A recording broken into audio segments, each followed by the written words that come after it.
Meet the Mets, meet the Mets. Step right up and greet the Mets. Bring your kiddies, bring your wife. Guaranteed to have the time of your life, because the Mets are really socking the ball, knocking those home runs over the wall. East side, west side, everybody's coming down to meet the METS Mets of New York town. Oh, the butcher and the baker and the people on the streets, where do they go? To meet the Mets! Oh, they're hollering and cheering and they're jumping in their seats. Where do they go?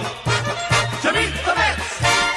All the fans are true to the orange and blue, so hurry up and come on down, 'cause we got ourselves a ball club, the Mets of New York town. Give 'em a yell, give 'em a hand, and let 'em know you're rooting in the stand. Come on and meet the Mets, meet the Mets. Step right up and greet the Mets. Bring your kiddies, bring your wife. Guaranteed to have the time of your life, because the Mets are really socking the ball, knocking those home runs over the wall. East side, west side, everybody's coming down to meet the METS Mets of New York town, of New York town. And we are live, Mets and overall baseball fans. Thank you guys so much for chiming in for another late night, back-to-back nights, late night live streams here on WardyNYM. And no, this is not typically just Mets content. This is MLB content overall, because not just the Mets, but everyone here is impacted by this darn lockout for the MLB. And what a hectic day it has been in these negotiations between both sides. It has been beyond ridiculous. Again, I know I sound like a broken record, but it holds true. The amount of back and forth that we've seen throughout the day, just for false hope, just for it to look like it's all a PR stunt once again. So much has transpired, but one thing is clear. Both sides are closer than they have ever been before. And it's about time that we break down a discussion here on everything that is currently happening at the time being live here, recording this between the negotiations with the MLB and the MLBPA to get a new CBA agreement done. While it's felt that all hope was lost just a couple hours ago, with the MLB implementing a second week's worth of games to be lost, they are still negotiating, which does tell you that, yes, a lot of this is just for the PR aspect. Again, it's beyond frustrating, but no less. We have a lot to deep dive today. We'll be recapping really everything that's happened so far and taking a look at what is happening live here in the live stream. But before I do anything else, I want to shout out everyone so much that is chiming in, guys, whether you're watching live or on replay. Please know that I really do appreciate every single one of you. I'll be answering your questions throughout the live stream. Not sure exactly how long we will go tonight, but it really does go in hand with these negotiations and what we find out. But I see Chris, Jeremy, Daniel, Kitch, great member on the channel, Swap Boy, Haim, Sean, Christopher, Joe, Joseph, Memory, let's see, Dolores, John, going down further here, Speed, Ariel, Chris, Braxton, Baseball Fanatic, Al, Hope, all you guys, thank you all so much for chiming in, folks. Like I said, we got a lot to get into today. We'll be staying up to date on Twitter with all the live tweets that we see transpire, really from now for, I would say, at least a little bit. So let's dive in, folks. Again, thank you so much for being here. Make sure to smash that like and subscribe button, as always, here in the live stream. A lot of breakdown today. Really frustrating. I was debating all day long, folks, on when I want to go live, if at all. And I was really feeling, earlier in the day, felt like, okay, there's a solid chance. I already have everything set up for when the lockout is lifted. I already have a stream set up for that. I have all the graphics done, really, too, on how I want to go about that. And it's been set for a little bit now. So I've been just waiting for this lockout to end. And unfortunately, we saw what looks like positivity, then a lot of negativity, and just really looking like something that is a complete PR move once again that we saw transpire just over a week ago with the owners trying to get the fans to turn on the union. And don't get me wrong, I'm not viewing the union as if they have nothing to be concerned with, as if us fans aren't blaming them for anything, because they definitely have to be blamed to a certain extent, I would say, with what has transpired today. The owners are still the main focus, absolutely, but there are certain things I have a gripe with on the union front. But if you guys do not know what has transpired today, it has been significant. I'm going to go through really a good portion of the tweets that has transpired, and then from there, once we're all caught up on things, even though I know that this is really rehashing all of what you know already, if you guys have been following along today or over the past 24 hours, then we'll be getting into more of the live tweets, breaking news stuff that is happening throughout the live stream. So yes, shout out everybody. I hope you guys are doing well. I'm not doing great. I got to be honest with you. Today has really pissed me off. You're going to hear profanity in the stream, so apologies in advance. If you are a youngin', I would say put those earplugs in, do the earmuffs as your daddy would probably tell you, or your mom, So either way, we got to deep dive this one, because what has transpired today in a nutshell? Well, after last night, we live streamed last night, negotiations were looking good. The MLB finally was making progress on the CBT front, which is basically the luxury tax threshold, right? Or a 5-year span. Today, same exact thing. We were seeing progress with the CBT, and it was really important because it looks like the MLB was finally showing a strong offer. That's what we got the impression over the past 24 hours. But what ended up being the biggest issue today, out of all things, was not the CBT, but rather draft pick compensation and the international draft.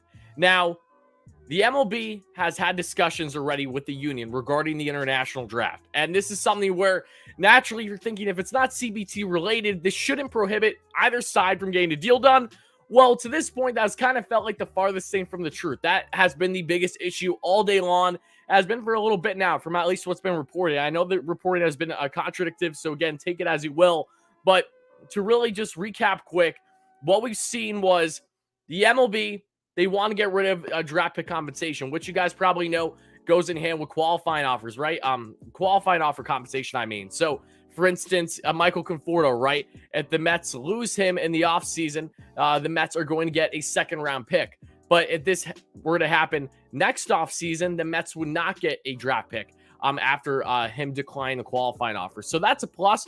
Just for I think it's best for teams like the Mets that don't want to give up draft picks when going after players too in the years going forward. So everyone's kind of in favor of that. They want to get rid of draft pick compensation for qualifying offers. But the MLB now implemented that we're going to tie an international draft along with this. And this caused a lot of controversy today, as you guys probably know by now. And it was led by obviously the union. This is something that they have not been in favor of, at least not in favor of rushing the international draft, because David Ortiz has come out big poppy, who, of course, he's not in the MLB anymore, but he is a heavy advocate for international play. He is, of course, the face of the DR as we know it. And he really shared his thoughts today with Jeff Passan, basically saying how he's not against the international draft, but it's too early to rush something like this. You need years on end to really develop, to make this proper for the kids that are, in the DR or in, whatever countries they're coming from. And I tend to agree with him on that front. But the MLB in their proposal made it clear that this would not begin until 2024. So the MLBPA would have 2 years before the international draft would even take place, which for the Mets' sake, which that we've discussed plenty, does benefit the Mets, because the Mets' biggest draft year, biggest prospect international signing year is 2023. It's next year. So it won't be impacted yet by the draft. It starts in 2024. So from a Mets perspective, that's actually a good thing. It's not a bad thing. But the union was given 3 options today. And this is where we start to see a lot of controversy, including myself a little bit, where people were really getting conflicted. A lot of people out there on social media that have been completely on the union side this entire time now shifted to focusing on the owners a little bit, thinking that the owners were not complete fault here, that the players are a part of it too. But, and again, guys, if you're just chiming the live stream 10 minutes in, please make sure to smash that like and subscribe button. Help us get 100 likes for the first short-term goal. Help us get a 13K subs. Really close to there. Again, we got a lot of deep dive today. I'm just trying to recap you guys a little bit quick if, say, you were unfamiliar with what has transpired today. But as you see here, as it was reported earlier today, the MLB and their written proposal, gave out the following to the union. And it was really interesting. They gave them 3 different options on how they wanted to tackle the international draft and no more draft pick compensation. Proposal number 1, agree to eliminate draft pick compensation, examine international draft. 2, give MLB option to reopen CBA in a couple of years if the union won't agree to the draft. So a couple of years go by and the union does not feel comfortable with the international draft by 2024. They would reopen CBA agreements, discussions, I should say, to basically renegotiate things, see what they can do in regards to the international draft. Or 3, agree to international draft and eliminate draft pick compensation. So, really, what has happened here, pardon me, is that the union had multiple offers to way to go about this, because what they were looking for in the CBT that I'll be breaking down shortly, I'll try to find the numbers pulled up somewhere, is that the union, they're not exactly on with the MLB yet regarding the CBT, but they're not far off either. It's really frustrating. The first year, the union wants 232 mil when the MLB is proposing 230. I think those are things that are going to meet in the middle. I don't think that's a drastic gap. I know that it leads to, I think, a 20 mil difference by time the deal is done between the MLB and the MLBPA. And same thing with pre-R bonus pool. They're not far off at all now. I think they're at 15 mil off as of now. That we'll be touching on here in a second. But the biggest thing has been the international aspect. And what caught some people by surprise, including myself a little bit, was the fact that the players union denied those 3 options. They said no. And in return, they gave a counter proposal to the MLB. And this is where we had our biggest problem today, because the counter proposal that the players union provided today was not bad at all. It went completely in line with what makes sense, because this has been reported that Rob Manfred was in favor of this yesterday, that we'll be getting into here in a second. So to look here from Evan Drellick, the counter proposal players of the 3 options MLB proposed per sources, parties have until November 15th of this year to agree to an international draft. If they don't agree on it, then qualifying offer returns after 2022-2023 offseason. An international system also returns to status quo. So basically, as a counter, the union said, hey, let's negotiate up until November. If we are not okay with the international draft, then you can bring back draft pick compensation, and we just have the normal rule that we had in the previous CBA. So we still ignore the international draft in the years going forward. And this is something that is completely fair. Same thing that I think you can make the argument the owners, with their 3 different proposals, were pretty much fair. The biggest thing that seemed to rub the MLBPA the wrong way was the fact that they tied the international draft to the qualified offer pick compensation. If they didn't tie them together, which is something that the MLB has been famous for doing throughout these negotiations, with tying things together last minute when they should be separate, we probably would have had a deal done by now, or at least a lot closer to. So because of this, instead of countering the proposal, the MLB delayed, yes, another weeks of games. So the earliest that the season can start now would be, for the Mets at least, Jackie Robinson Day, that being on April 15th. And for most teams, it would be April 16th or 17th for a lot of them. So I'm going to go to John Heyman's tweet here from earlier, because it really kind of just said the story in a nutshell about what has transpired here. And again, everyone chiming in the live stream, thank you guys all so much for being here. Please make sure to smash that like and subscribe button as always. Again, I know that a lot of people are very emotional with what's transpiring right now. I completely understand it. I've been hectic as all hell today. I'm so glad I didn't bother live streaming really until now, because the amount of back and forth nonsense that transpired today was absurd, just like what you normally think it would be. But this is really what took things to another level. And John Heyman has been so contradictory with his tweets today too. Sounds like a guy that works for the network, right? Okay, let's see here. This tweet is what stood out to everybody, including myself, from John Heyman, in case you guys didn't see it. This was after the MLB announced that we are not going to have another week's worth of games, because here's the thing. Players made an offer late today. They'd spend the season working on a world draft that we just discussed, and if it didn't work, qualifying offers for agent comp would be reinstalled at year's end. This was Manfred's idea. Listen, this was Rob effing Manfred's idea, the commissioner. Tuesday night, but was rejected because it came after the MLB's 6 p.m. deadline. So, to really wrap up what has happened here, the union gave their counter proposal, and Rob Manfred, someone who was in favor of that counter proposal that he discussed amongst himself and the owners yesterday, decided to kick the counter proposal aside without even negotiating about it because the proposal came in after 6 p.m. today from the MLB's hard deadline. The same hard deadline that they pushed yesterday, because remember, the deadline was supposed to be this Tuesday. No, they pushed it to today. Literally, there was like no specific time that was reported. It's whenever they want to be. So really what you're seeing here is clearly the MLB there's a pettiness going on, and same thing with the union. There is a leverage aspect. Steve Cohen liked to tweet earlier today, and I'll show you guys on my Twitter, that basically said how the owners want to make sure that they are the ones that have the proposal set in that's accepted. They want that type of leverage. It's absurd, but it's true. I was discussing this with Jim at Ballcap Sports on his live stream late last night, like 1 a.m. after we live streamed here, because he was asking me if I thought that the union and the MLB would potentially want to make sure that their proposals are the ones that are accepted to have some type of leverage. I said yes. I have a feeling that's something that actually could make a lot of sense, as stupid as that sounds, because all leverage is such an important factor here, and that is held true once again.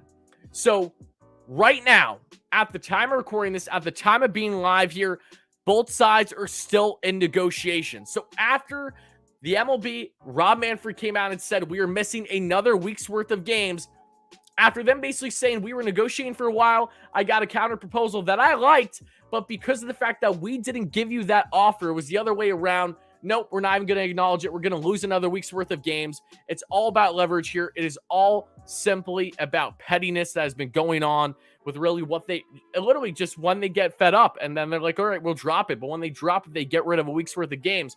Point being is that it looked like that things were done tonight. And then you see here sources from John Heyman. Originally, first tweet came out from Tim Healy about this. This is why I want to go live, because talks are still ongoing over the past hour. Indeed, the sides will talk tonight about the international draft proposal initiated by Manfred Tuesday night and put forth by the union just after the 6 p.m. deadline. Hope exists. What's the point? What is the point? Can someone please try to tell me what is the point of saying to the public, we are going to take away another week's worth of games just for there to be a possibility that we don't miss any games this year? Yes, will the season be delayed? Yes, that's inevitably happening. But there's still a chance that we're going to have a 162. And they're doing talks right now. The only difference is it's over the phone. They're not doing in person. And they've already done over the phone discussions plenty over the past couple days. A lot of it didn't hit the public eye right away. Maybe that's the best scenario here. Maybe they do need to negotiate over the phone more than anything. Maybe they need to stop being in public because they're getting too heated and they don't know how the hell to act. Everybody, pardon me, I can't even breathe. Everybody in the live stream right now, how are you feeling about what has transpired today? Again, I'm just touching like the tip of the iceberg for you on what it's I'm focusing on what has been the biggest factor today. We will get in a little bit further on details in case you guys are unaware on exactly how far apart they are still CBT-wise, pre-arb. I'll pull up other tweets and stuff. But again, point I'm trying to make is this is just another bullshit PR stunt. That is exactly what this is. The union had 3 different options. And there at least 2, I would say at least one of those options was beyond feasible for them to accept. Their counteroffer, however, was also beyond feasible, that Manfred himself was in favor of. But they said no, just because of the fact that they weren't the ones that actually proposed that deal. I shouldn't even say that they said no. They just didn't acknowledge it. They just said, we're not going to acknowledge this, and we're going to go on and get rid of a week's worth of games. So let me know how you're feeling right now, folks. Let me know. Players are greedy. I think every side is greedy here, and we have to keep in mind the owners are still at more fault than anyone else.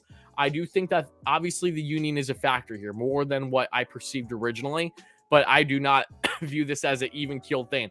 And more than anything, I think that this is the perfect way. This has been the MLB's plan all along. They're trying to cause this division with the fans, right? You have fans, like many of you, including myself to an extent, in the live stream right now or watching a replay.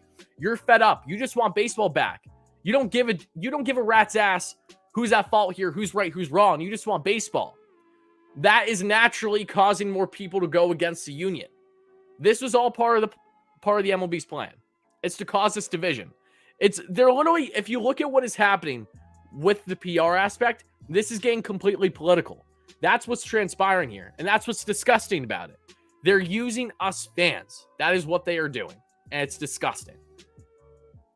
When do I think it's going to end? I don't know when it's going to end. I don't know. We'll see what happens with these talks tonight, how much updates we get. I don't know when it's going to end. But what I do know is that if they do not get a deal done, and we do miss those certain amount of games, that is going to have a heavy impact on things. Because the rescheduling, how that impacts salaries, especially if the MLB shows an unwillingness to pay for those salaries. We're going to get into lawsuits potentially. And that is where you have risk of losing upwards of half a season at least. So praying to God we do not get there. But yes, this will only get worse if this drags. This will not get better. I can confidently say that it'll only get worse, as much as that sucks to say. It could end today or in 1,000 years. See? Just hate the thought of 3 straight shortened seasons. There's still a possibility to get 162, but they need to get a deal done. I won't get hyped no more till it's done. Manfred has to play Ari Marino and Jerry Reinsford. Yep. Both are out fall. MLBPA should have accepted the offer. I agree that I think that the MLBPA had enough on the table to accept one of those offers, but they didn't. So regardless on how we feel about it, they didn't. And same thing how I feel with the MLB. I feel the MLB should have accepted the counter offer, and they didn't even acknowledge it. So they're both at fault in that right. I wholeheartedly agree with you. It's a pissing contest. Yep.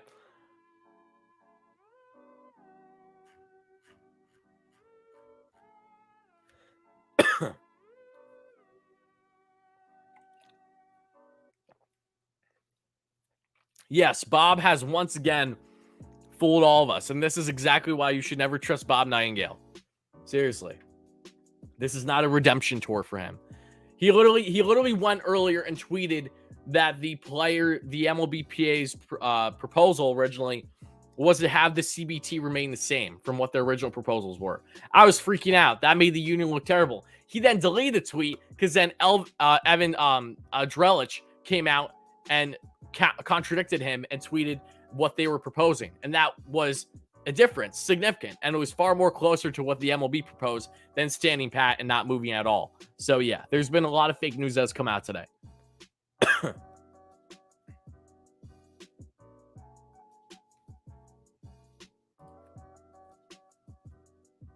And guys, we're just over 20 likes away from 100 already. So continue smashing that like and subscribe button.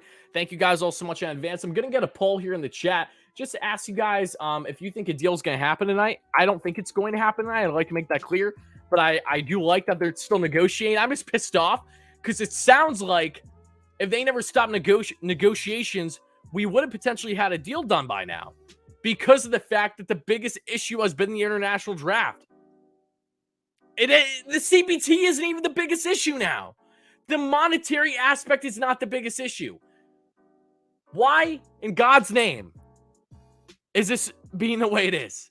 Again, it's a PR stunt. It's 1,000% a PR stunt.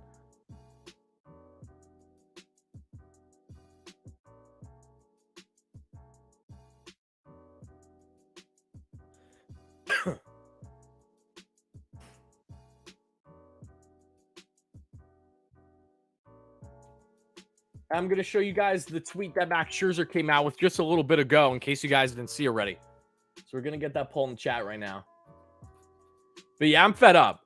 Look, we're all fed up, rightfully so. But this is just straight horse shit what's happening. I mean, literally, all this reporting, everything that's going on, especially because I know a good portion of you guys are in the live stream right now are Mets fans. How I feel as a fellow Mets fan, it's that misreporting going on from the Trevor Bauer sweepstakes. It's a misreporting that went on with Brad Hand, an off-season go. It's all this BS is how I'm feeling. It just, nothing feels genuine. I feel like you don't know what to trust. It's just, everything's so contradictive. Everything's so contradictive. That's all I've known since I started making content on baseball. That's all I've known. And it's again, I don't know what else to say about it. I just, so frustrating. So frustrating. And again, folks, if you find out any new news, please make sure to let me know in the live stream if you're watching live. So yes, Mad Max tweeted this out a little bit earlier and shout out to Max Scherzer as always. I was in Florida. We never offered the international draft. We did discuss it, but MLB told us they were not going to offer anything for it. At that point, we informed all players and agreed to no draft. This is MLB muddying the waters and deflecting blame. Fans, please hang in there with us. So you have one side saying that international draft is something that had been discussed. You have another saying that they never offered it to begin with. Again, just contradiction going on. It's all just frustrating. It's all just frustrating. It's all more than anything. It's just frustrating.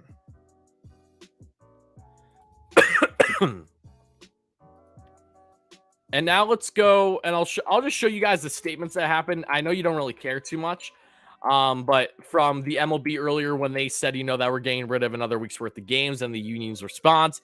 And again, it's all just PR bullshit because they're still talking as we speak. It's literally this is it's like the MLB's mindset throughout this entire thing is, we're going to get rid of a week's worth of games because maybe that's going to push the union over the edge enough, but the union isn't budging, and the MLB clearly is showing a willingness now to make sure that a deal done is done sooner than later. So what are we doing here? They are closer than ever in these negotiations. And the fact we don't even need an international, if we have to bite the bullet and have another 5 years of draft pick comp from qualified offers that were rejected or draft picks, players that you drafted, that you failed to sign them, that's fine. I can give a rat's ass. If we have to deal with that, then okay. If that gets a deal done, fine. Worry about the international draft 5 years later because clearly the union isn't ready for it. And I think it's wrong for the MLB to try to rush it too. But I'm also not against, if you're going to have the international draft, I'm not against the union's proposal. Negotiate throughout the year. If you can't get a deal done by November 15th, this next offseason, then okay. Then we go back to how the original CBA agreement was. Or I'm okay with what the MLB proposed in the sense of, okay, we can go down a couple different routes. We can do it where it starts in 2024. And if you're not okay with it by 2024, then we can reopen CBA negotiations and figure it out. There are multiple routes that on paper don't seem like effing rocket science. But again, this is an outsider's point of view. I'm not in the meeting room. I'm not at the table. I'm not reading all the fine print. I don't know if there's more devil in the details than what we know right now, which again wouldn't surprise me. So I am just reacting on what I know. So I apologize if my reactions come off a little bit overwhelming for something that I don't have a say in. I'm just like you guys. I'm just an outsider viewing this on the forefront from what we know. Okay. This is what the MLB came out with earlier. This statement, this schmuck commissioner that is Rob Manfred. Absolute piece of shit. Okay. Major League Baseball statement. Commissioner Rob Manfred. I didn't even read it. I'll read it now. I didn't even read it earlier. I was so pissed off. In a last-ditch effort to preserve a 162-game season, this week we have made good faith proposals. I will give them credit. These proposals have actually come off in good faith. They actually moved the needle in the CBT. Who would have thought? They actually did that. It took them 40 days of not negotiating after the lockout started and and threatening to miss multiple series to do this, But hey, they're finally acting in good faith. They don't deserve a pat on the back, I will tell you that much. The fact that they waited this effing long to give actual substantial offers, I'm not giving them credit for that, for how long they waited. I will give them props that they actually gave, in my mind, what felt like solid offers today, but it shouldn't have taken this damn long. We shouldn't be at risk of losing any games that they themselves, Rob Manfred and the MLB, implement. Don't forget that. In a last-ditch effort to preserve 162 season, this week we have made good faith proposals that address the specific concerns voiced by the MLBPA and would have allowed the players to return to the field immediately. The clubs went to extraordinary lengths to meet the substantial demands of the MLBPA. On the key economic issues, pardon me, I have a dry cough, guys, that they have posed stumbling blocks. The clubs propose ways to bridge gaps to preserve a full schedule. Regrettably, after our second late-night bargaining session a week, we remain without a deal. And I quote, because of logistical realities of the calendar, another 2 series are being removed from schedule. Bullshit, I will say. Meaning that opening days postponed to April 14th. Jackie Robinson Day is April 15th, FYI, guys. We worked hard to reach an agreement and offered a fair deal with significant improvements for the players and our fans. I will agree, the improvements have been significant. That is not a lie. I am saddened by the situation's continued impact on our game and all those who are a part of it, especially our loyal fans. Fuck out of here. We have the utmost respect for our players and hope they will ultimately choose to accept the fair agreement they have been offered. Union's response earlier. Again, they're in negotiations right now. That's why we're live here. So keep that in mind. So again, this is all just PR fluff. This all means nothing. I will make that as clear as day. All of this means nothing. I do not trust for 1 second that we are for certain losing 2 weeks worth of games. The same way that I thought that we were for certain losing a week's worth of games just to find out this week that, oh, they can negotiate again and still have a 162 season. The MLB originally said that they were going to make sure that players wouldn't get pay and that they would miss games, that they wouldn't be able to make up those games. The MLB flat out lied because that was all just a scare tactic, because that's why these negotiations start again, to have a full season. So again, it's all BS from one side or the other. Players Union response earlier today. The owner's decision to cancel additional games is completely unnecessary. I agree with that. After making a set of comprehensive proposals to the league earlier this afternoon and being told substantive responses were forthcoming, players have yet to hear back. Players want to play, and we cannot wait to get back on the field for the best fans in the world. Fuck out of here with that noise too. Seriously. Don't talk about the fans. This isn't about the fans. You know that. Our top priority remains the finalization of a fair contract for all players, and we will continue negotiations towards that end. So, I'm not sure if we have an update. I'm not sure if that means we have an update. Let me double check right now on tweets if we have anything new, guys. Bear with me. Let me see. I hate Bob, but we're going to check on Bob just for the sake of checking on Bob. Hold on.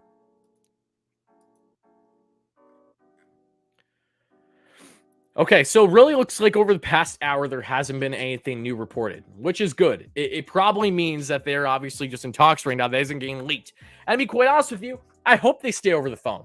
I don't need every reporter out there acting like that they know every single step of the way that's happening, jumping to conclusions to get to be first out there. Why do you need to be rushed? Why do you need to be first with this shit?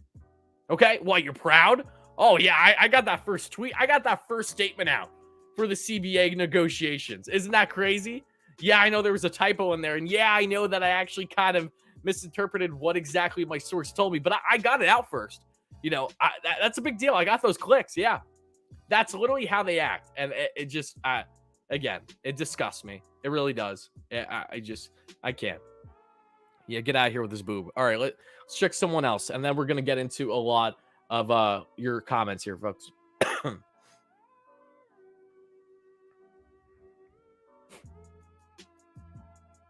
I don't think there was anything new from Evan.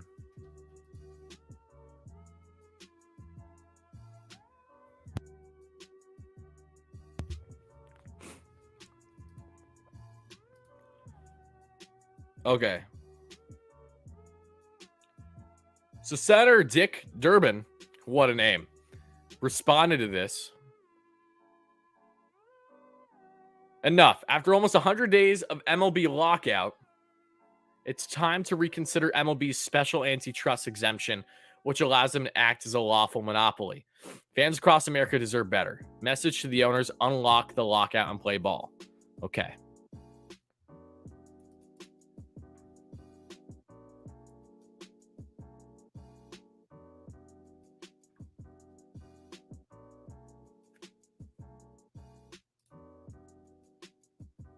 And thank you guys for over 100 likes. Really appreciate that. Help us get to 200 likes for the next short-term goal on the stream, folks. Always appreciate it as well. We're trying to get to 300 likes by the end of the stream, so we're getting close to halfway there already. Michael Hawkins with the new membership. Thank you so much for the new membership, Michael. Really appreciate that. And thank you guys all so much yesterday for the great donations in the live stream and overall all the donations, the subscriptions, the likes, the support. That always does mean the world to me. Really, really appreciate everyone's support. I know that we got people in here that aren't just Mets fans, baseball fans overall. This is something that we can all come in unison on, and for good reason. I'm going to check my phone because I live tweeted like a mofo today on what has transpired. So I just want to see if there's anything specific I'd like to touch on with you guys that happened earlier today that we didn't discuss further. Okay, so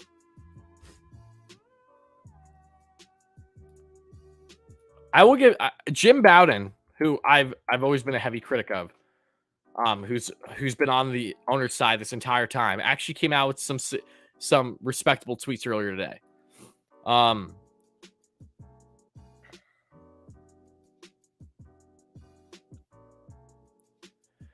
Bowden came out with this tweet, and I tend to agree with him in regards to the CBT. So let me know how you guys feel about this. The compromise should be this simple: to meet in the middle in regards to CBT. Because to be quite honest with you, the union is really starting to drag a little bit in the CBT. Just in the sense of I would have liked them to agree with the MLB's terms, but they're still trying to snag a little bit more. Which, again, as a Mets perspective, a Mets fan perspective, I'm not against. I want the CBT to be higher, considering they're already putting in the Cohen tax. That's why we got Cohen on the thumbnail, because Cohen is the most prominent owner in these negotiations in the sense of who's going to be impacted the most. No one's going to be impacted more taxing-wise than Steve Cohen because of the new surcharge that they have implemented. That's going to charge an additional $60 million on top of the other 2 to 3 surcharges that they had, depending on how much you go over the luxury tax. Steve Cohen seems to be okay with it, though, because he's a bad mofo. Does not care. It's not going to stop him from making moves and making great signings. But, again, this was Bowden's compromise between the two sides, CBT-wise, that was reported today by him. And I tend to agree with him. First year, $231 million. Perfect. Second year, $233. Third year, $238. Fourth year, $243. Fifth year, $245, and $50 million pre-arb. The union's looking for $65 million pre-arb. The MLB is at $40 million. Let's meet at $50. Perfect. Same thing when I'm looking at the CBT. That you, in order to get something done, Thomas, a great member, friend in the live stream, is drunk and pissed off. I don't blame him. I'm sure you're not the only one in the live stream watching now or on replay that's drunk and pissed off too. Rightfully so. Point I'm trying to make is this is called negotiating. This is what we call compromise, right? I think Jim really hit the nail on the head that we got to see this happen.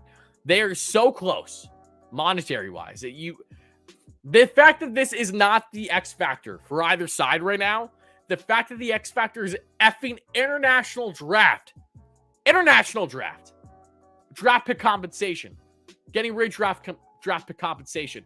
Who gives a flying fuck about having draft pick compensation or not?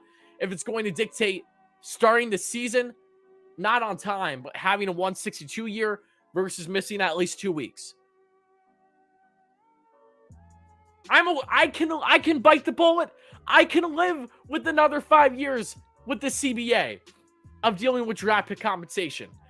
Or I can live with an international draft in a couple years. And if it doesn't happen, then they reopen CBA agreements.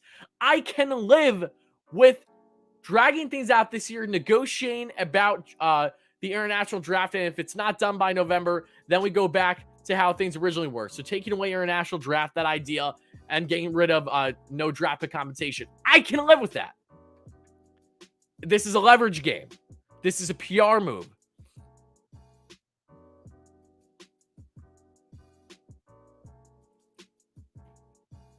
Ben Verlander tweet. Let's see what Ben had to say. Shout out to Ben. I like Ben. He does a good job.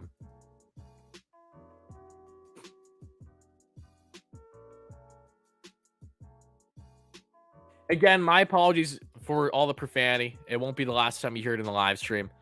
I'm just apologizing to people that do get genuinely offended by it. I don't mean it personal to you guys.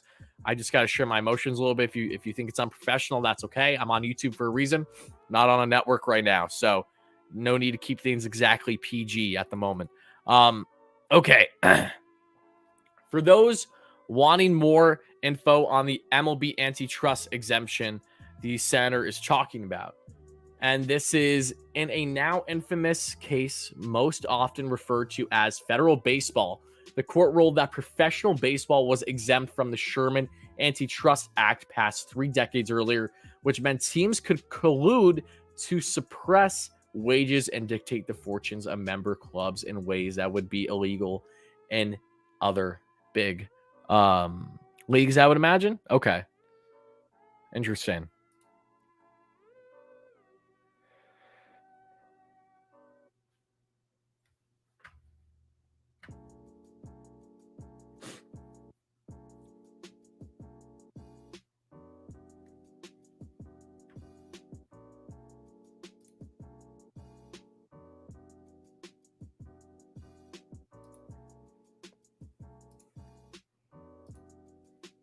All right, folks, let's read up on some of your comments here before we go further.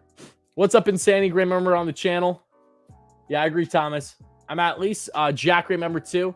I'm at least comforted by the fact that they're still talking in some form. Agreed.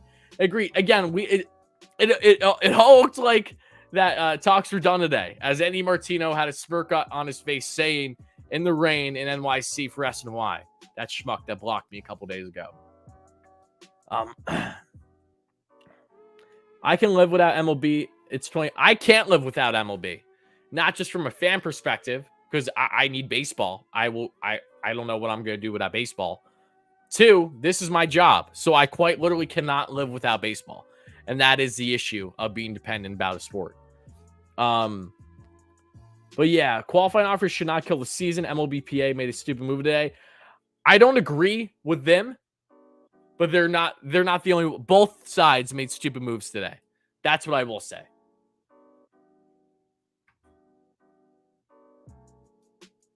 You're going to pray for me, Vinny? Thank you. What's up, Mike? Mike Lifts, long time no see. Just got tickets for July Mets, Texas. Awesome. Mike, I'm going to tell you right now, there's a very solid chance games get rescheduled. So if they do, that series may very well get changed up. So I'm just telling you in advance, anyone that has bought tickets, fair warned, your games may get postponed. You might get refunded. It looks like that it's almost inevitable that we're going to have a reschedule on the season. So just keep that in mind when you're buying tickets. I hope for your sake that everything works out great, but that's what's held me back. So just keep that in mind. D, they did not stop. No, they are still actively negotiating as we speak. They're just not in person anymore. They left the office in New York. They're still in New York. They're just, separate. They're negotiating over the phone now.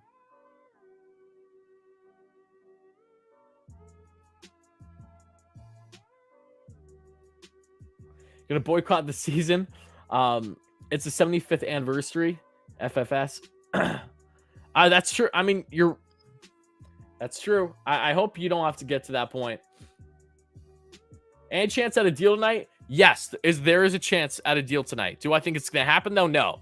Same way that there was a chance at a deal yesterday, and I still said I didn't think it was going to happen. Because you got to be cautiously optimistic, not just full on optimistic. We have learned our lesson. You have a punching bag with Rob Manfred's face on it, as you should. What's up, Nelson?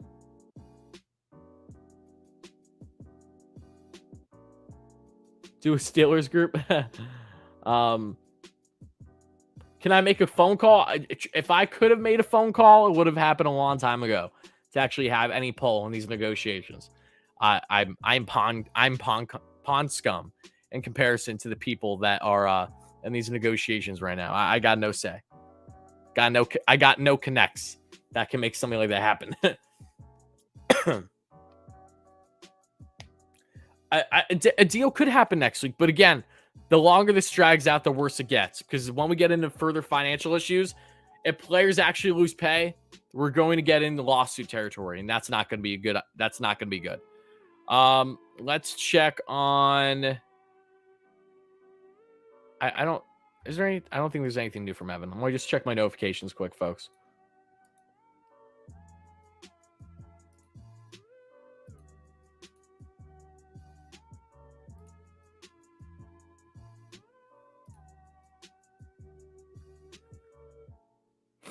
And appreciate everybody that tags me and stuff on Twitter. I do appreciate that for keeping me up to date on stuff. Thank you so much for that.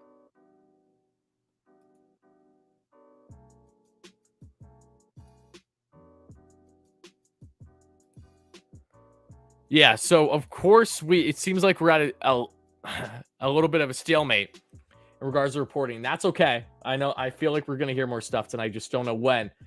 Charles, thank you so much for the $5 donation. Always appreciate your support, buddy. I'm under the impression that if they get a deal done by tomorrow, Friday, they will still have a 162. Absolutely. 100%. I was having a discussion with someone, a friend of mine earlier, that is involved. I will say that his sources are beyond credible. He has broken news before. And he spoke with me, and I was in agreement with him that there is a very solid chance that they continue negotiating if it doesn't happen today, deal-wise, and they will still have a normal 162. Because if they get a deal done tomorrow, Friday, at some point this week, that should not be a difference in us having a 162 season or not. It absolutely makes no sense why 1 or 2 days could dictate either having a 162 or losing 2 series. Makes no sense. Yes, it is 1000% a PR stunt. And the funny part is that the MLB thinks that we're actually the MLB actually thinks that we're falling for the shit. Okay, we're not. We're fine. We're paying. I think it's hard to fall for something. It's, fool me once, shame on me. Shame on you, or whatever it's gonna be. Yeah.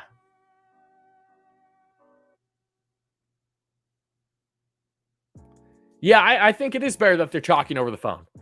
And in case you guys aren't aware, pardon me, I'm getting freaking sounding like a horse here. Tim Healy, again, is the one that broke the news earlier that they were still negotiating. Shout out to Tim, obviously on the beat for the Mets for Newsday. He's actually come out with some good reports throughout the lockout process. Yeah, source MLB and PA are still talking tonight, specifically about the international draft pick compensation issue. So literally what has been the biggest issue all effing day. And this was reported back at 8:30. It's now 10. It's almost 2 hours since then. But yes, that is where we're at. And I don't know where we are in the like count, guys, but we got upwards. We're getting 160 viewers, guys. Help us get a 200 likes for the next short-term goal. We're trying to get a 300 for the goal by the end of the live stream. Maybe we'll hit it even before we end the live stream. So thank you guys so much in advance for that. Also help us get a 13K subs. If you're enjoying the content, folks, if you're a diehard Mets fan, diehard baseball fan overall, and you like to stay up to date on everything significant that's happening, not just in the MLB, but specifically the Mets, this is the place to be. We are the largest Mets platform that you will find out there, and I'm grateful to say that. And we will be breaking down every single thing as it happens.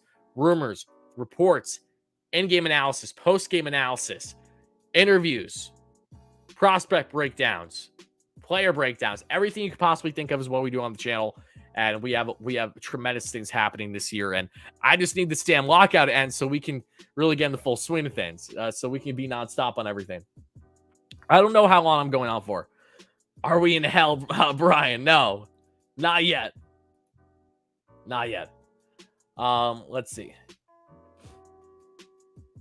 Passon said they will continue to do the real meetings next week. They aren't doing anything now. That all. Let's see if that was a recent tweet. Because keep in mind, they don't need to be in person to negotiate. Even that's okay if they're not physically in person right now.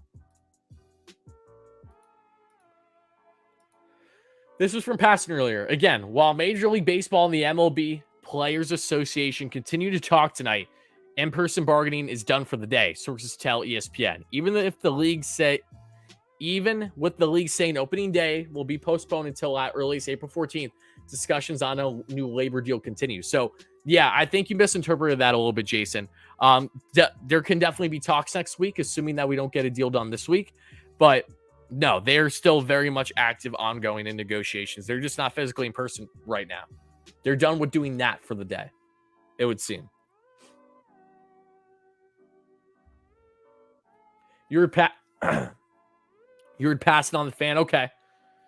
Well, if he didn't physically report that, then I'm not calling you bluff. I'm sure you're right.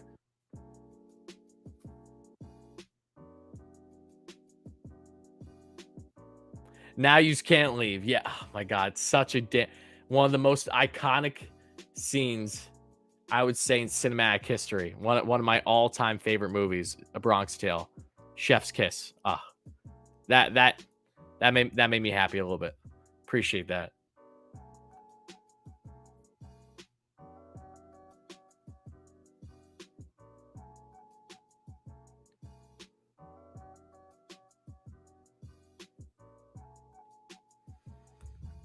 I did see Scherzer's tweet. Yes, we did touch on that already. Charles, thank you so much for another dono. Appreciate that. Charles says, MLB continues to add random little details and try to imply them as big at the last second to scare players into making a deal. That's true. Let's keep in mind something that we noticed with the players, not the players, the MLB's proposals a week and a half ago, leading into them delaying the season by a week. They were putting shit in fine print that Ross Stripling for the Blue Jays said himself when he was there reading it along with other players. They were trying to slip stuff last minute.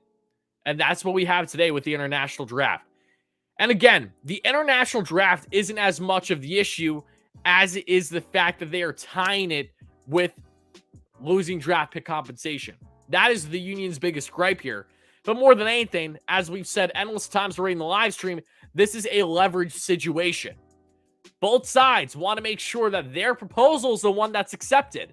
That gives them a little bit of a one-up and helps them, obviously, for negotiations in the years going forward. It's bullshit. It doesn't make any sense. It shouldn't make any sense. But that is the world we're living in. We had Steve Cohen go out and literally like a tweet explaining exactly that earlier today. And then he said that, it was a complete accident. He doesn't even know how to retweet and stuff. I'm sure he had the fattest smirk on his mouth, because even though that Steve's an owner, Steve is the opposite of the owners. The owners are against other owners, and the biggest owner that the fellow owners are against is Steve Cohen. That's why they're literally putting in a new tax that they might as well name the Steve Cohen tax. And they're probably even more pissed off that Steve is saying, yeah, okay, all right, well, you think 60 mil on top of the other taxes is going to bother me? You really think that's the richest owner in baseball, the multi-billionaire? You think that this is going to phase this guy? No, he's not. It's not going to phase him. And again, love Steve Cohen. And this is not me saying that the Mets are going to go and sign every player. Point is that money should not be the main issue for the Mets, like it has been throughout the entire Wilpons regime. Okay, what did I want to do? I wanted to look up something. Oh yeah, it was my tweet, my mistake. Blacklist Outdoors, my man. Thank you so much for chiming in. It needs a 100-mile-per-hour heater to the face. You said it, not me. Okay. Oh, by the way, folks, the Mets actually did make a signing today, and that is international prospect, 19-year-old Cuban third baseman, Yordis Pereira. The guy looks absolutely yoked, I said, meaning that he just looks absolutely jacked. He does. Third baseman, the Mets signed today to a obviously international deal. I don't know the details of it as of now, but for my Mets fans watching this as well, he unranked international prospect, obviously, but he is now adds to the strong depth that the Mets have at the third base position and their prospect pool behind, obviously, the number ones, that being in Brett Beatty, Mark Vientos.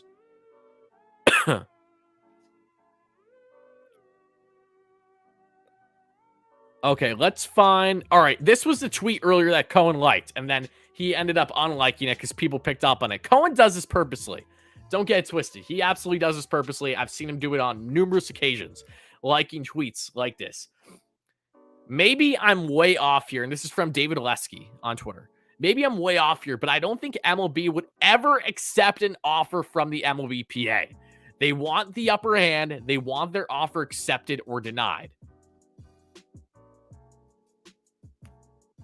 And then Cohen likes it. Like I know that he said that it was an accident, but I'm not believing that for 1 second. Nor do I think he believes that. It's just all part of the show that's going on. Let's see if Jesse Rogers is tweeting anything in a little bit.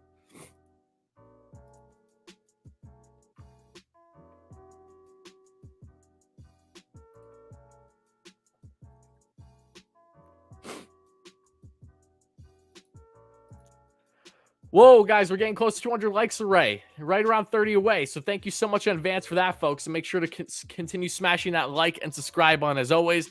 Thank you guys so much for the support. If you guys are just chiming in, we are following along with everything that has transpired today on the labor negotiation front between the MLB and the MLBPA, as talks are still ongoing.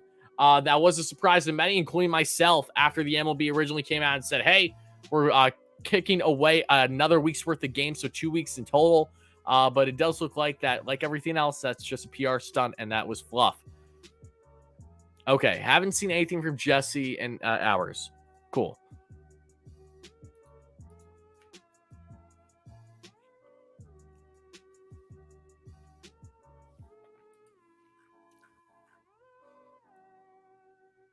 Players are losing the PR battle now. Was it a mistake to test the owners? Does MLBPA need new leadership? That's a good question in the leadership front.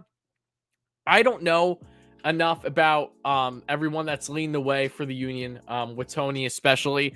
There's definitely been arguments regarding it, but really I think what'll dictate that is what happens out of these negotiations, right? What do they agree upon? If the MLB ends up winning in a resounding way where it hurts the fans and we lose a good amount of games, and yeah, I think that is something where the union has to look back at and look at their priorities straight and who's in charge. But they never had the leverage. The players have never had the leverage in this situation. Drew, have a go on, my man. Thank you so much for chiming in. Hey, Warry, can Steve Cohen buy the MLB? I'm sure he could, but unfortunately that isn't going to happen. I've been too depressed about the lockout of watch streams. I'm back now. Please give me some good news, Warry. Payton, my man, trust me, I can't wait for the lockout to be over because I know I got a lot of my loyal viewers that have not even had any interest at all, and I don't blame them because of how upset they've been. The big positive I can give you right now is that both sides are not far at all. This is the closest that they have ever been by far, and they're still talking. Negotiations are still ongoing, but over the phone, not in person. Yes, they are still negotiating. Boris definitely has a heavy say in things. Yes.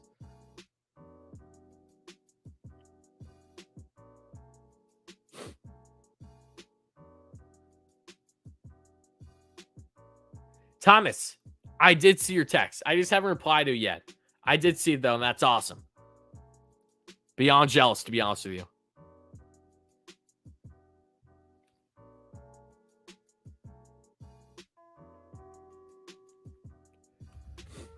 Hold on. Are you saying that my baseball trip plan for July could get dates screwed up? 1,000%, Matt. That's exactly what I'm telling you. And it crushes me that I'm telling you that. I feel for you. Trust me, I'm stressed out about how the season's going to go, too. But yes, everyone's trips are at complete risk of being messed up. It's a harsh reality, yes. Unreal indeed. It's fucking up everyone's summers. No ifs, ands, buts about it. That's exactly what's happening. Games are bound to be rescheduled. And that really sucks. Steven says the lockout will end tonight around 11:40. So just over an hour from now. He's calling it. All right, Steven. If that happens, Steven, my man, we got to find out. We got to get your contact info, and we got to give you a pretty penny. Eric, great supporter on the channel. He's been an OG on the channel for a while now. 2006. Nice. Thank you so much for the donation. Really appreciate that. Also, almost 13K. Yep, another awesome milestone. Thank you so much. Appreciate you, Eric. Hope you're doing well, my man. We as Mets fans are just rabid dogs at this point. We know the second that ink is dry, free agency and trades will go insane. So curious to see how this offseason truly ends. You and I both, I mean, the amount of prep work I've done, guys, regarding all different types of scenarios is absurd on the signing and trade front. We are going to see a flurry of moves that will be unprecedented. Awfully similar to the moves leading into the lockout because they have that hard deadline to get things done. The same will be the case post-lockout because we're only going to have, I would say around 3 weeks probably for players to really want to negotiate hard and get deals done prior to the season beginning. So, yeah, we're not going to have much time. And what's also great is the fact that if there's any positive from this lockout, it's that front offices have had months and months on end to focus truly on nothing more than player evaluation. Billy Epler, new GM for the New York Mets. He's had all this time to evaluate. He got the coaching staff figured out without a problem. He's had all this time to evaluate, work with his fellow people in the front office, and figure out what he wants to get post-lockout. And the same thing goes for every other single team out there. So you're going to see moves happen really fast, and you're going to find out probably really quickly what exactly teams are destined to do, what their mindset is, who exactly are they favoring. I really think this is going to be strategic, and it's going to happen fast, and you're going to see a lot of battles, bidding wars between fellow clubs. And we may see a bidding war between the Mets and the Yankees because it was reported today by John Heyman that pre-lockout, the Yankees did ask for physicals of Carlos Correa, which Correa ain't happening. That's a pipe dream and a half. But you say Kikuchi as well. Kikuchi has been one of, if not the biggest pitcher that has been on the Mets' radar through the free agent market pre-lockout. So we may very well find ourselves in our first of many bidding wars between not just the Yankees and the Mets with their new eras, but specifically Brian Cashman and his former assistant GM and good friend, Billy Epler.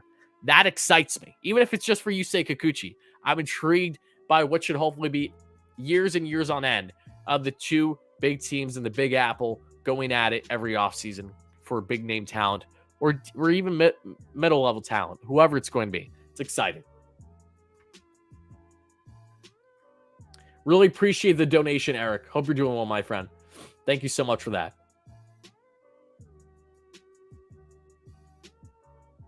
Appreciate the kind words, Guardians of Chaos. Hope you're doing well, my friend. Thank you so much for that. I'm a Cardinals fan. I want to see Cardinals baseball get a deal done. Yeah, it doesn't matter who you're a fan of. I want baseball for all teams, rightfully so.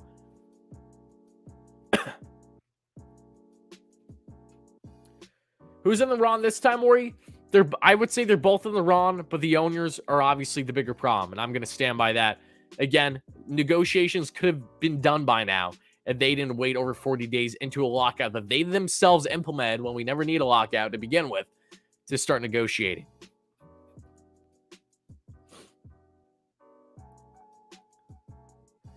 If gas prices keep going up, the ball fields will be damn near empty. You're right. You're right. I'm not driving my effing car anywhere. Get out of here. I'm going to just start walking.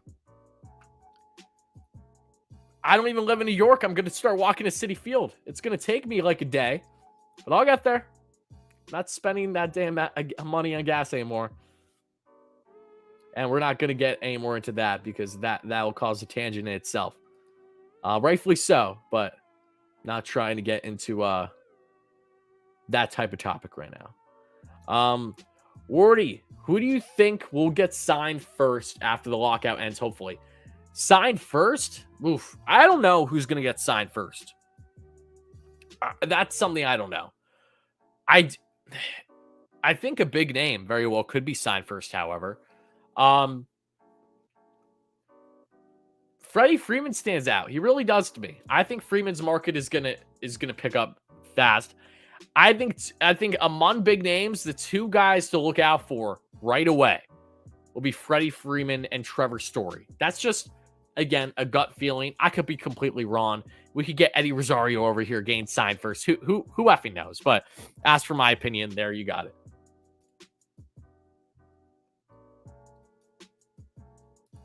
Do I know Christian Javier from Houston? Yes, I do. What about him, Steven? Thoughts on Andrew Chafin, the Mets? Love it. I hope it happens.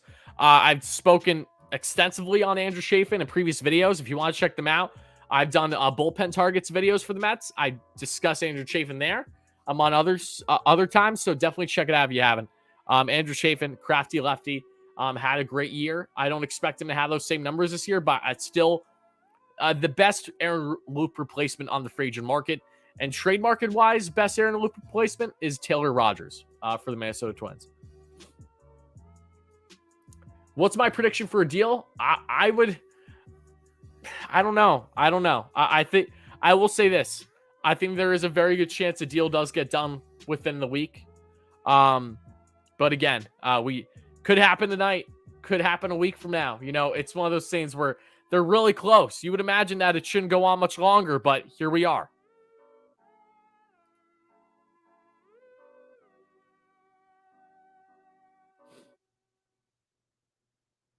Who do I think the White Sox will sign? I think the White Sox are actually going to be a very sneaky market for Michael Conforto.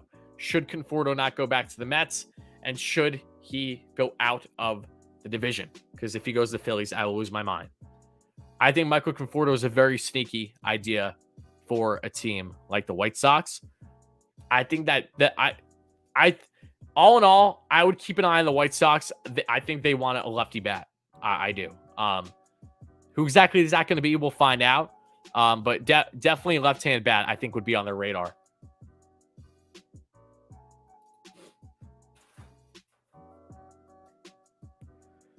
What are the last terms of the deal we were waiting on? We're waiting to see if they can get the international draft and draft pick compensation sorted out. That's why they haven't gotten a deal done yet. They are still talking, Ralph. Yes, that's correct. And I'm going to check tweets in a minute now. Your cousin knew Conforto in high school? That's pretty awesome. Michael Conforto is my favorite player, so I appreciate that. Christian Javier is my childhood friend. Let me know if you would like him to get in the show to support. Steven, that's fantastic. Really? That's actually great. Love to hear that.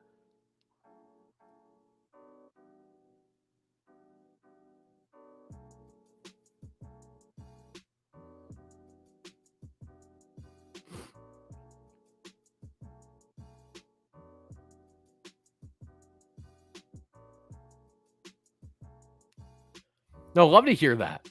Yeah, we'll definitely keep that in mind, Steven. Just stay connected on the channel. Maybe we'll make something happen. I could see Conforto going to the Angels for some reason.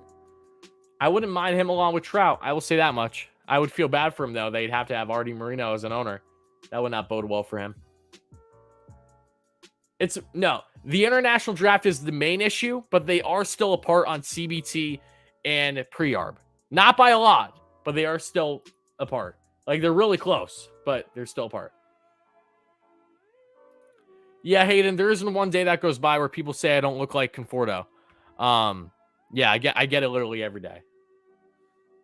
Thoughts on Archie Bradley as a fit for the Mets? Don't hate the idea, but not in love with it either. Archie isn't, what he used to be, obviously. He would just be a depth bullpen move. I think that there's other options out there that would be potentially a better fit. Love the beard, don't get me wrong, in itself, but wouldn't hate it, but definitely like other options more. Baez of the Mets once Cano retires? That's an interesting thought. I don't think Baez will ever be a Met again, but he does have an opt-out after 2 years, so that's interesting. I haven't heard that one yet. Didn't Bob say they weren't actually negotiating anymore tonight? Let's check. I mean, I think Bob was wrong, though. We're going to check right now.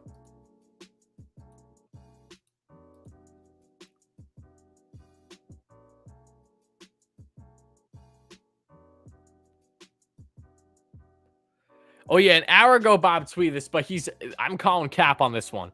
The two sides have no plans to re-engage in negotiations tonight, but the door is open to see if they can at least resolve the international draft hang up before moving forward. Yeah, like I said, I don't see a deal happening tonight, but the international draft is important. It just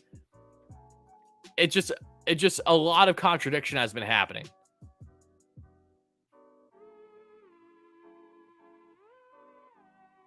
Because then you have reports like this from John Heyman and others that we talked about already that say MLB and MLBPA officials plan to continue talking tonight with the international draft among the issues under. So, yeah, I let me put it this way: do not put faith in what Bob Nightingale says. We have learned time and time again that you should not do that, and that goes for most reporters. If I'm being frank here.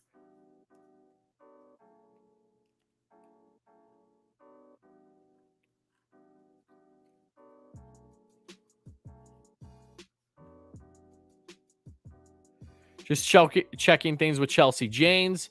Not seeing anything new on her front. Going to address some more comments here before we go further. Also going to look at how the poll's doing in the live stream. Guys, we're 10 likes away right from 200 in the live stream. So continue smashing that like and subscribe button. Thank you guys so much in advance for the support. We're just over an hour into the live stream. We're going to be chugging on for quite a bit longer still. So make sure to continue smashing those buttons. And again, thank you all so much in advance. Help us get 13K subs. We're literally like, what, 50 subs away or something? It's been a lot overdue because of this damn lockout. No one's been wanting to watch any baseball content. I don't blame them at all. Yes, we are awfully close to 13K. So continue smashing those buttons again if you guys are enjoying the discussion. Again, thank you so much in advance for all the support. Bill Madden, Madden has been up and down. Madden has been more of a on the owner's side from what I've seen. Are we talking about the same Madden that was talking with Mad Dog the other day? Because I'll double check on Madden's tweets in a second, but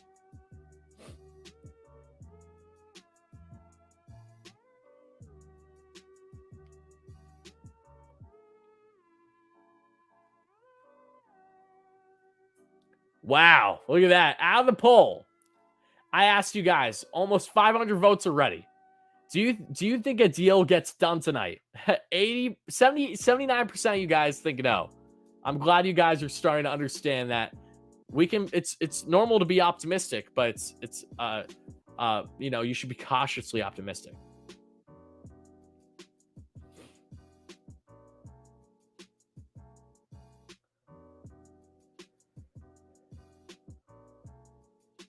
Why is it so quiet, like no news at all? Because the reporters aren't able to really get in on the action right now because negotiations aren't happening in public. They're happening over the phone at the moment.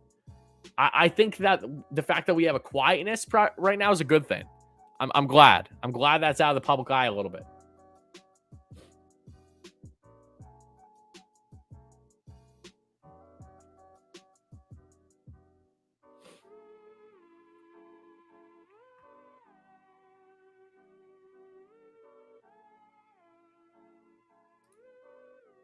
Jason, what kind of rabbit do I have? I'm looking to get a Holland Hop and trying to find a good breeder on Long Island. Okay, I have my bunnies. I have two bunnies, not one, two.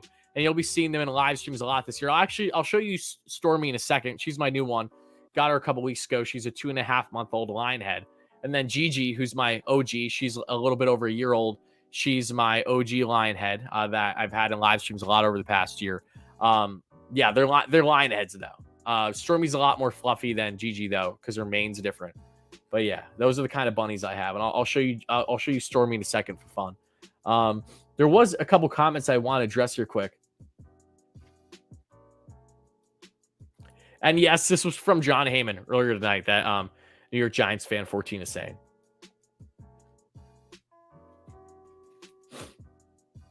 Oh, Castellanos is what I want to address because someone was saying Castellanos in the live stream. Mets are not getting Nick Castellanos because one, he's connected to a draft pick. Mets aren't going to do that. And two, the Mets aren't going to commit that type of contract to someone like him. As much as I wanted Castellanos and I love Castellanos on the Mets, don't expect that to happen. Charles, thank you so much for another donation. Appreciate all the donations from Charles and everyone, guys. Really, really appreciate it. Yeah, I did get a new bunny. Yes, I impulsively bought her in the store a couple weeks ago. My parents were not happy with me, and I just did it. I didn't even tell them. I think I actually turned my phone off, and I just walked in the house with a box in my hand, and that box had my new bunny in it. So I put the foot down. I said I want other bunnies so I can make them be playmates, even though it hasn't worked so great so far because they're both very hormonal. Because they both haven't gotten fixed yet. They're still young. Where you think we will get news tonight, and what is your take on what we could hear? Do I think we'll get news tonight? Yes, but I think what news we are going to get tonight is that negotiations will continue into tomorrow. I think it's going to be deja vu again of what we saw last night, of them continuing talks, and that they will continue tomorrow, saying that they're done talking for tonight. That's it. I don't think that we're going to have anything drastic happen tonight. If we do, then awesome. Not going to complain, but we've all learned by now not to get our hopes up, right? But here, I'll show you guys Gigi, Stormy quick. Not Gigi, because she's a little bit of a pain in the ass to get out of the cage, but Stormy, how her cage is different, I can easily describe her. So give me one sec.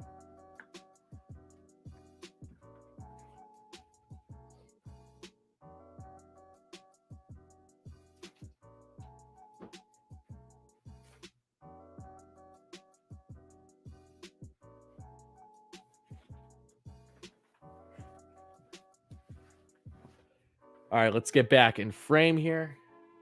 All right, folks. So as many of you know, I have a lion head. Her name's Gigi. She's in my live streams. I'll be getting merch of her. Hopefully, sir, I'm like a year behind on that. I apologize. It hasn't been nearly as easy as I would hope it would. But I'll be getting merch for them. I call her a rally rabbit. I bring her in in-game live streams when the Mets are losing usually to help rally. And now I have another bunny that you'll be seeing in plenty of live streams this year. She's going to squirm a little bit. She's another lion head. Her name is Stormy. This is her. She's 2.5 months old. She is a fluffy mofo. She's really sweet. Very, very sweet. Yeah, Gigi's okay. And yeah, this is Stormy. So yes, these are the two. This is the new bunny, but we do have two bunnies now in the family, both in my room. They listen and watch me record and live stream every single time I do it. So yes, that is Stormy. Okay, I'm going to put her away now.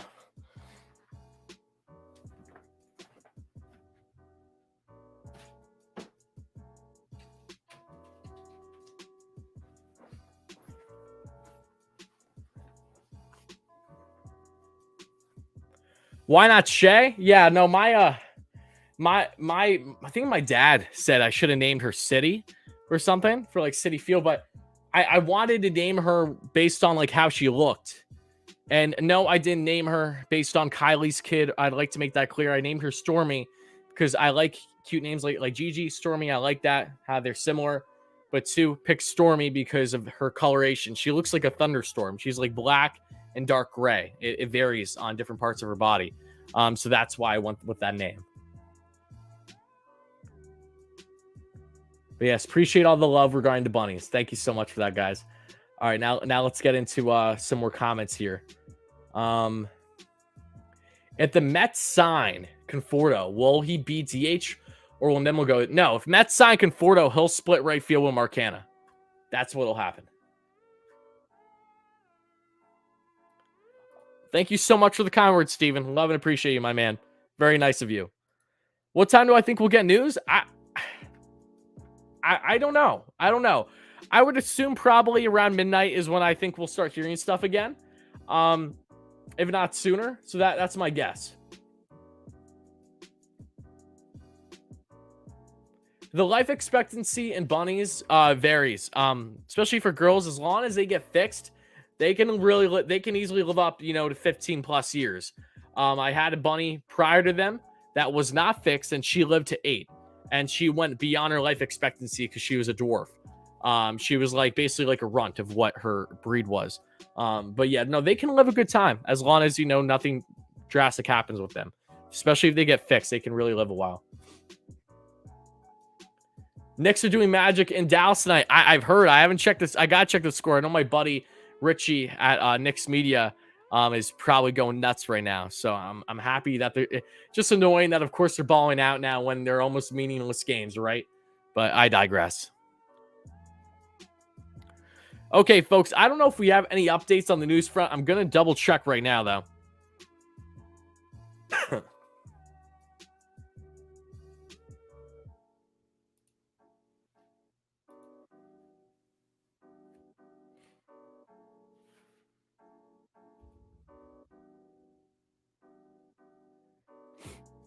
Thoughts on Raiders possibly getting a new backup? I'm not against it if they trade Georgiev.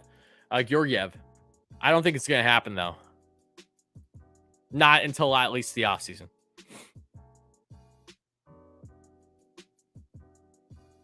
Latest column from McCallhue. The MLB lockout hasn't ended, and if it doesn't end soon, it might get worse. Let's read this article, shall we? Let's read this article, folks. And I do have an athletic deal, so you don't gotta. Can you? Most of it will fit. Let's see how long this article is. Oh my goodness, this is a doozy. Actually, it's not a terrible read. We're gonna read this article. I think. Guys, let me know in the chat. Do you want me to read this article that just came out through The Athletic about the lockout? If you guys want me to read it, give me a yes in the live stream. If you don't, just say no. Randy, thank you so much for the new subscription. Really appreciate that. NY to Colorado, listening to your program reminds me that home is not that far away. Great to hear, Randy. Appreciate your support a lot. Yeah, no, this article just came out an hour ago. I know a lot of you guys don't have The Athletic. Okay. All right, guys, we're going to read it. All right, and guys, I'm a slow reader, okay? There's a reason why I'm a YouTuber and, not a writer or anything of significance. So bear with me, okay? You won't be able to read it fully because how I have it cropped, but I'll read it off to you. From The Athletic today, McCallhue. The MLB lockout hasn't ended. If it doesn't soon, it might get worse. I think might's an understatement. I think it's guaranteed to get worse if it doesn't end soon. Sheets of freezing rain splattered the sidewalk outside of Major League Baseball Midtown office on Wednesday. Pedestrians carried umbrellas to keep dry and wore Canada Goose to stay warm. I don't need to read this part. And this feels like hack symbolism. Hey, guess what? It was day 98 of a lockout growing more interminable, and I can't even say words here, and less explicable by the hour. Cut me some slack. The sky was dark outside the building when MLB Commissioner Rob Manfred conducted the sport's newest weekly ritual. Another day, another deadline, another dreary result. I like the wording here. Unlike last Tuesday, when he gave a halting performance at a press conference in Florida, Manfred whacked another week's worth of games with the sort of efficiency baseball has come to prize in recent years. He sent a 3-paragraph email. Yeah, the schmuck that he is. Can't even do it with a presser. So it is now decreed. Opening day cannot occur until April 14th at the earliest, unless, of course, they negotiate and get a deal done within the coming days, which again is still a possibility as talks are ongoing. Keep that in mind for my viewers watching right now. Only the most open-hearted romantic would bet on baseball actually returning by Jackie Robinson Day on April 15th. For with the cancellation of a second week of games comes the possibility of a 162-game season being swallowed by the reality of the calendar. The almighty television networks do not want the playoffs to last into mid-November, but the league insisted this week it still could, despite Manfred's rhetoric last week, cram 162 games into the schedule if they reached an agreement on Tuesday. Those talks carried into Wednesday, which, in case you guys weren't paying attention, is today. After 2 days of incremental progress between the owners and the MLBPA, after the appearance of daylight at the end of this lockout, the two sides dissolved into the sort of economy that has characterized their relationship for years. The union balked at the introduction of a draft for the international amateurs and later felt buffaloed by an MLB negotiating tactic they considered an ultimatum, which is true. When the players decided to reject MLB's gambit, the owners canceled games. It was the sort of outcome that optimists across the sport had hoped to avoid, and the sort of outcome the commissioner could reverse, as long as a new collective bargaining agreement is struck soon. Because the situation could deteriorate from here, with the possibility of 162 games becoming more remote, the talks could stall. The players are expected to seek full salaries, The owners may not concede, but without full pay, the MLBPA has vowed to not authorize the expansion of the playoffs, a revenue boon for the owners that is part of both proposals. Yeah, man, it could be worse. This fresh dispute could distort the proceedings even after each side made financial concessions in the hours leading up to Manfred's announcement. To some players, negotiating with the owners resembles a game of whack-a-mole. Whenever one issue gets resolved, another props its head. After weeks of grandstanding about the distance between the two sides regarding the competitive balance tax, after outlining the vital importance of correcting what Manfred called a payroll disparity problem, MLB made an offer on Tuesday that closed some of the gap, and this is true. Same story for the big league minimum and the pre-arb bonus pools. The supposed core economics were not solved, but this resembled the sort of bargaining which the owners would show initiated in December. In a counter proposal, the union reduced its ask on both the pool and the CBT. Play ball, eh? And again, guys, if you're just chiming in, appreciate you being here. Jason, thank you so much for, and again, I can't speak. I don't know what the hell I'm reading half the time. So don't correct me in the live stream, all right? You're gonna go correct someone else online when they have like tests that need to be corrected. Jason, thank you so much for the membership. Really, really appreciate that. And we are reading the latest article from The Athletic about the MLB lockout for those that aren't aware that are first chiming in right now. Thank you so much for being here. Not exactly to players. This is how the carnival game works. No concession comes without attached strings. True.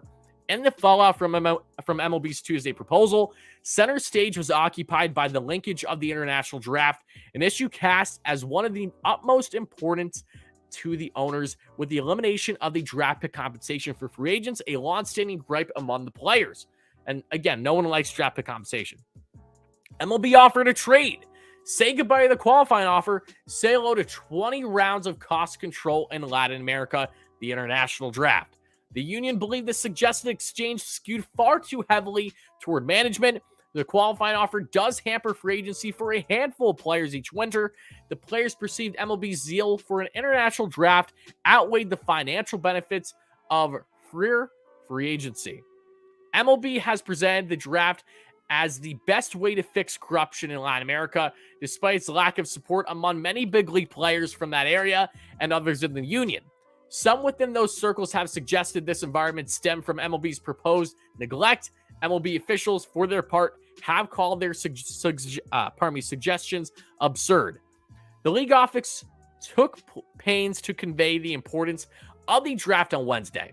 MLB convened two separate briefings with reporters. In the morning, two MLB staffers outlined the particulars of the draft. In the afternoon, a third official explained its suddenly outsized importance in the bargaining.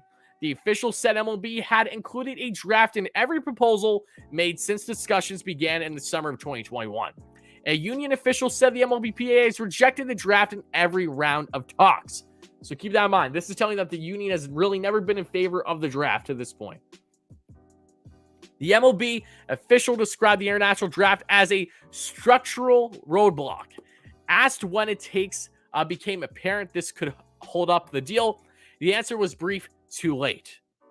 I hate this. The rejection of this offer was delivered by the MLBPA chief negotiator Bruce Meyer, who tripes a few blocks through the rain from the union's nearby office to counter. The league responded with the equivalent of an out-of-office email reply. Rather than make a fresh proposal, MLB presented three options. One, and again, I agree that one of these options the union probably should have took, not denouncing that. Same thing goes for why I felt that the counter proposal should have been taken by the MLB too, however. One, eliminate the qualifying offer and incorporate the draft. Two, keep the draft pick compensation system in place and continue without a draft. Or three, table the decision until November 15th, 2022, which is quite literally what the union wanted, at which point the union could vote on the draft. If the MLBPA declined to implement the new system, MLB reserved the right to reopen the CBA after 2024. You will not believe this. The union did not like those choices, but a league official insisted the owners would not revisit negotiations until the MLBPA picked one of the three lanes. the union made a counter, the fourth option pushing the decision to that date in November, with a caveat being that the qualifying offer would return for the 2022-2023 offseason if the draft wasn't implemented. An official said that counter arrived after a 6 p.m. deadline, which triggered Manfred's email to the media, which is complete bullshit. The deadline should have not been a factor into even acknowledging the counteroffer or not. That's on the MLB. The two parties were expected to haggle into the night toward a resolution about the international draft and draft pick compensation dilemma. Only then, and an MLB official indicated, could the two sides get back to bargaining the rest of the deal. Only it meant was another day off a calendar which only grows less forgiving. So when, and it shall go. The players have insisted they will not bend at the behest of management. That pursuit may grow more difficult as April approaches, and the prospect of recouping those checks become more remote. The potential fight for full salaries could galvanize the group as it did during the squabbling amid the pandemic in 2020. But it could delay the, I can't even say that word. Acquiescence? I can't say it. I can't. Potato. Apparently sought by the owners. The sky will clear. The weather will improve. The situation may not. Expect more emails. Yes, they're still going back and forth. Heyman tweet. We're going to check the Heyman tweet now, folks. And I will say, after reading that, I'm sure you guys got a decent amount of information. That was literally everything that we've discussed during the live stream. So I have actually felt like a little bit of a waste to read that. But, you know, I felt that was important to check out, especially because there has been a lack of news to check out in the meantime here in the live stream. I'm checking Heyman.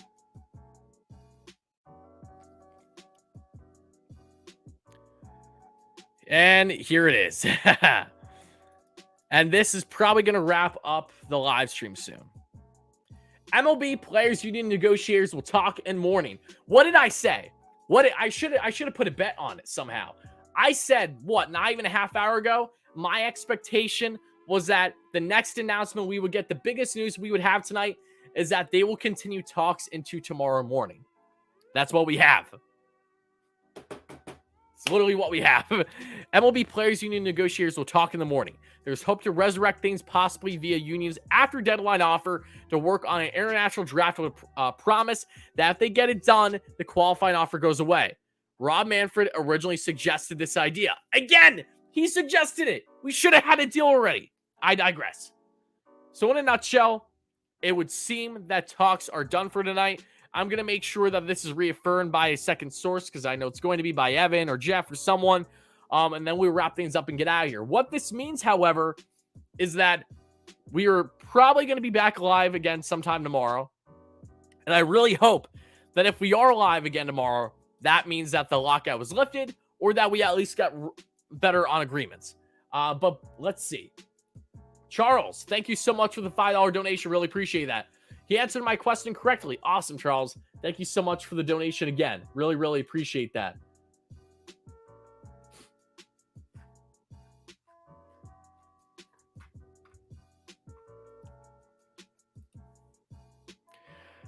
All right, folks, let's see. Are there any reports? Any further reports? Again, Heyman just reaffirmed they're going to talk again tomorrow.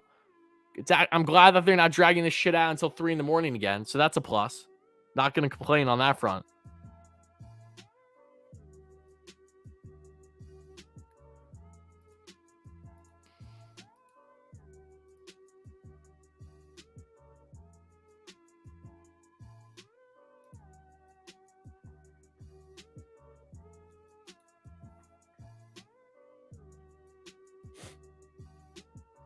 I will say this, guys. No one should get their hopes up, but both sides are unbelievably close. They are closer than they have ever been in these negotiations.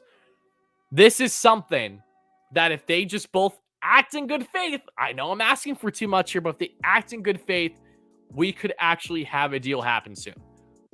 So, with that being said, folks, I think that's really all she kind of wrote for tonight. Is there? I'm waiting on one more report to get out there to kind of reaffirm things, and then we'll wrap it up. A Verlander tweet.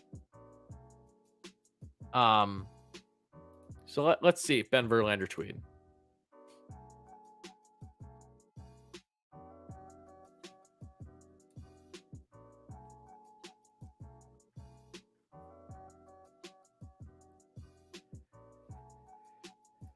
He says, this is good. The last line still baffles me. The idea was originally suggested by Rob Manfred. Then the owners turned down the offer today. This has been, yeah, exactly.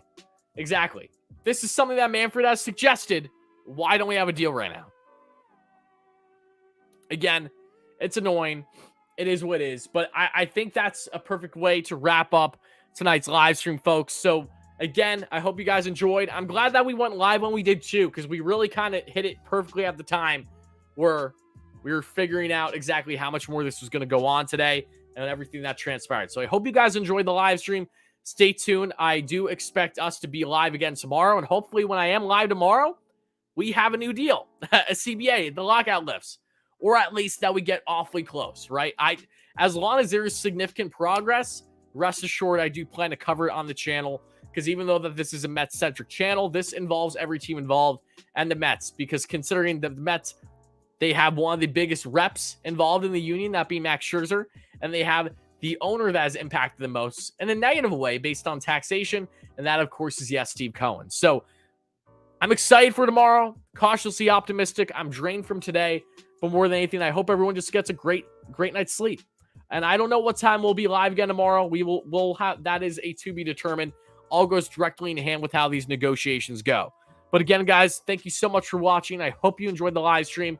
Hopefully there's less profanity tomorrow too. So again, not trying to jinx anything. I'm knocking on wood as we speak, but have a great rest of your night.